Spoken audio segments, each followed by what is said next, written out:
मेरा नाम फारिया है। गर्मियों के दिन थे और गर्मियां बहुत ज़्यादा शिद्दत से बढ़ रही थीं। अंदर सोने का सवाल ही पैदा नहीं होता था। हम सब बहन भाई सहन में चारपाई लगाकर बाहर सोया करते थे।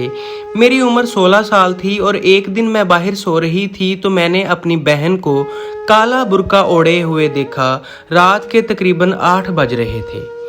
मैंने अपनी बहन से पूछा कि तुम कहाँ जा रही हो।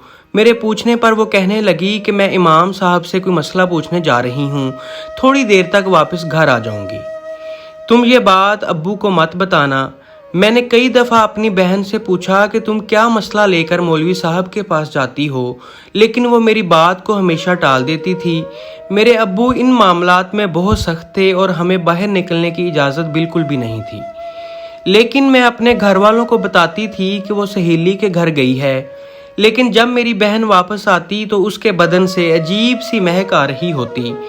आसमान पर एक रोज़ बादल छाए हुए थे। गर्मी की वजह से बिल्कुल भी नींद नहीं आ रही थी, लेकिन बादलों के छा जाने से मौसम बहुत ज़्यादा खुशगवार हो गया था। मैं और मेरी बहन ऊपर छत पर लेटे हुए थे। इसी दौरान अब्बा जान के कदमों की आवाज़ सुनाई दी और आज अब्बू देर से वापस घर आए थे और आते ही अपनी चारपाई पर लेटकर सो जाते थे। मेरी बहन ने समझा कि शायद आज भी अब्बा जान सो चुके हैं, इसीलिए वो चुपके से चारपाई से उठी और बुर्का पहनकर बाहर की तरफ चल दी। मैं अपनी बहन को मुसलसल देख रही थी, लेकिन मुझे पता था कि वो आज भी इमाम साहब के पास मसला पूछने जा रही होगी। अभी मेरी बहन सहन को अबूर करके घर के दरवाजे से बाहर निकल चुकी थी कि अब्बा जान शायद कच्ची नींद में थे।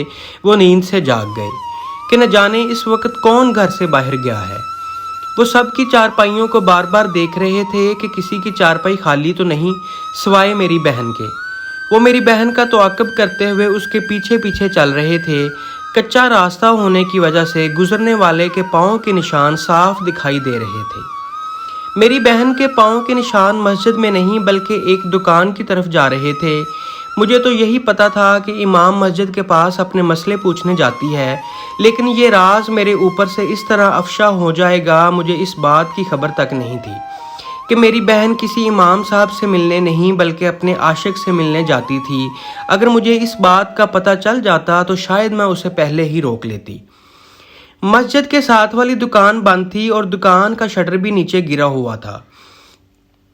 अब्बा जान ने ज़ोरदार आवाज़ से कहा कि शटर खोलो, नहीं तो मैं तुम दोनों को मार डालूंगा। जब इन दोनों ने दरवाज़ा खोला, अब्बा जान ने बंदूक का बट मारकर शटर तोड़ डाला। एक चेहरा मेरी बहन का था और दूसरा चेहरा जुनेद का था। जुनेद हमारे मोहल्ले में रहता था, जिसके बाप की दुकान थी।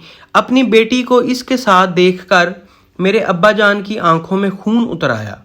इससे पहले कि मेरी बहन कहती, वो बाबा जान के कदमों में गिर पड़ी, जबकि जुनेद के हाथ में मेरी बहन के कटे हुए बाल थे।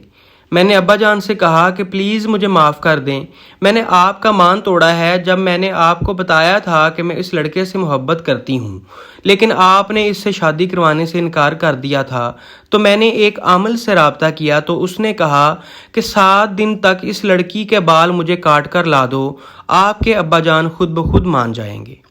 लेकिन मेरे अब्बा जान ने मज़ीद आगे कोई बात ना सुनी। इसकी एक बात सुने बगैर उन दोनों का काम तमाम कर दिया। वो हमेशा हमेशा के लिए अपनी मोहब्बत से दूर हो गई थी और मेरे बाप ने अपनी लाडली बेटी को खो दिया था। अगर मेरा बाप मान जाता तो शायद मेरी बहन आज भी हमारे साथ होती। दोस्तों, अगर मेरी ये वीडियो आपको अच्छी लगी हो तो प्लीज़ इसको ज़्यादा से ज़्यादा लाइक करें और मेरी इस तरह की मज़ीद वीडियोज़ और कहानियों के लिए मेरे चैनल बोल्ड स्टोरीज़ हब को लाजमी सब्सक्राइब कर लें। शुक्रिया।